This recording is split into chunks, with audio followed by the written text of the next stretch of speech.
La artritis reumatoide es una enfermedad en la que se inflaman las articulaciones, produciéndose dolor, deformidad, dificultad para el movimiento.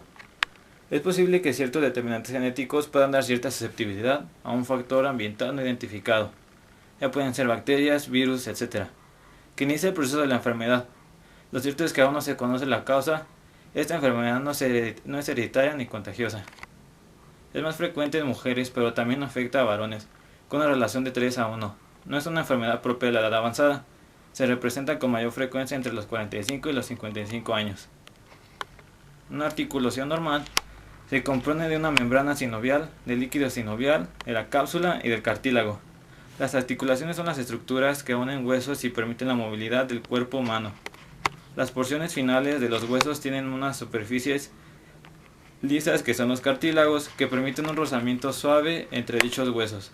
Disponen de una membrana, la membrana sinovial, que le recubre en su interior, uniendo un hueso con el otro. La artritis reumatoide es una enfermedad en la que se produce la inflamación de la membrana sinovial. En teoría, un estímulo antigénico origina la aparición de una inmunoglobulina G anormal, la cual ocasiona la producción del factor reumatoide y el desarrollo de la enfermedad.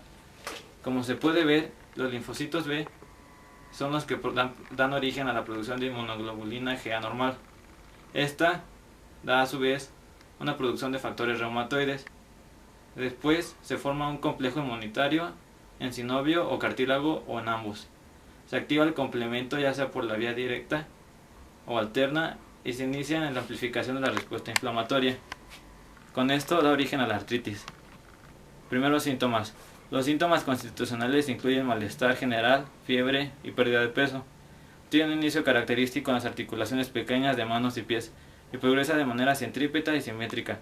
Las articulaciones que se inflaman con más frecuencia son las muñecas, nudillos, articulaciones de los dedos de las manos y de los pies, los codos, los hombros, las caderas, las rodillas y los tobillos.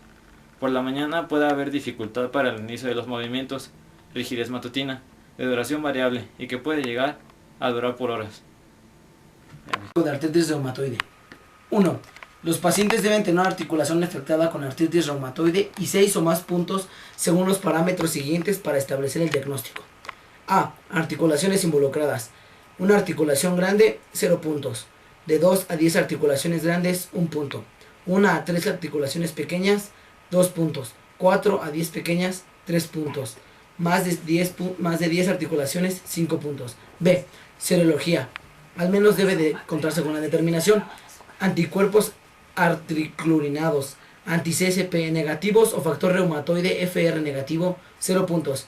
Factor reumatoide o anticuerpos antriclurinados o a títulos bajos, 2 puntos, menos de 3 veces el valor máximo normal. Factor reumatoide y anticuerpos antriclurinados, 3 puntos, más de 3 veces el valor máximo normal. C. Reactantes fases aguda, al menos una determinación. D. Duración, menos de 6 semanas, 0 puntos o 6 semanas o más, 1 punto.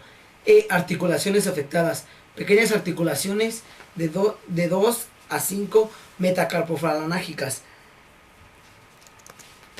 Primer diagnóstico. Siempre será por simple inspección. Se comienza por preguntar al paciente desde cuándo son las molestias. Se hacen tipo de preguntas como ¿en qué tipo de forma se presentan las molestias?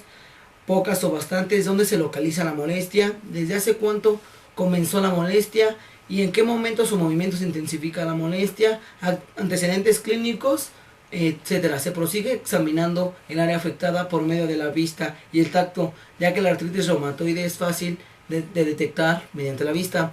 Al final de estos pasos se puede tomar ya un diagnóstico hipotético que se respalda con estudios de laboratorio, en este caso X-ray, rayos X también.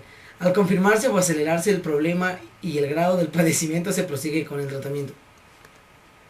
Diagnóstico inmunitario. El dato serológico más importante es el título del factor reumatoide, presente en el 75% de los pacientes. Los factores reumatoides son inmunoglobulinas con especificidad para el fragmento Fc de la inmunoglobulina G. La mayoría de las técnicas de laboratorio detectan el factor reumatoide de inmunoglobulina M pentamérica. Pentamérica es 5 monómeros. Pero las propiedades del factor reumatoide también se aprecian en la inmunoglobulina monomérica. El factor reumatoide del de la inmunoglobulina M pentamérica puede combinarse con moléculas de inmunoglobulina G para formar un complejo soluble circulante de peso molecular de inmunoglobulinas en el suero. En la actualidad, el diagnóstico más común para detectar el factor reumatoide es la prueba de fijación en látex, no específica pero muy sensible, por lo que origina altos resultados falsos positivos. La gamma globulina se une a las partículas de látex que se aglutinan en la presencia del factor reumatoide. También existe el diagnóstico presuntivo. Tiene resultados como el primer diagnóstico, puesto que no se ha pasado a confirmar mediante estudios de laboratorio. Cabe realizar que con los procesos comunes de laboratorio no excluyen el diagnóstico de artritis reumatoide. La artritis reumatoide.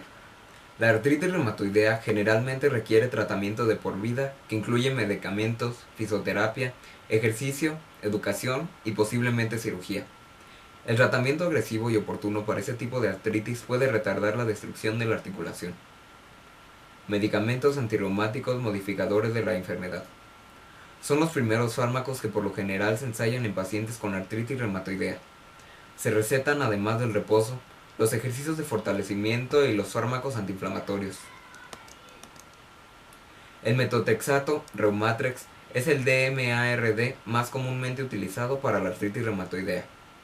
La leflunomida, Araba y la hidroxicloroquina también se pueden utilizar. La sulfalacina es un antiinflamatorio que a menudo se combina con el metotrexato e hidroxicloroquina, terapia triple. Esos fármacos pueden tener efectos secundarios serios, así que se necesitan de exámenes de sangre frecuentes cuando lo esté tomando. Medicamentos antiinflamatorios. Aunque los AINE funcionan bien, su uso prolongado puede causar problemas estomacales como úlceras y sangrado y posibles problemas cardíacos. El Celecoxib, Celebrex, es otro antiinflamatorio. Los fármacos de esta clase, inhibidores del COX-2, pueden incrementar el riesgo de ataques cardíacos y accidente cerebrovascular de las personas. Consulte con el médico respecto a si estos medicamentos son apropiados para usted. Medicamentos antipalúdicos. Este grupo de medicamentos abarca hidrocoloxiquina, plaquenil y casi siempre se usan junto con el metotrexato. Pueden pasar semanas o meses antes de que den algún beneficio a estos medicamentos. Corticosteroides. Estos medicamentos funcionan bien para reducir la hinchazón e inflamación articular, pero pueden tener efectos secundarios a largo plazo.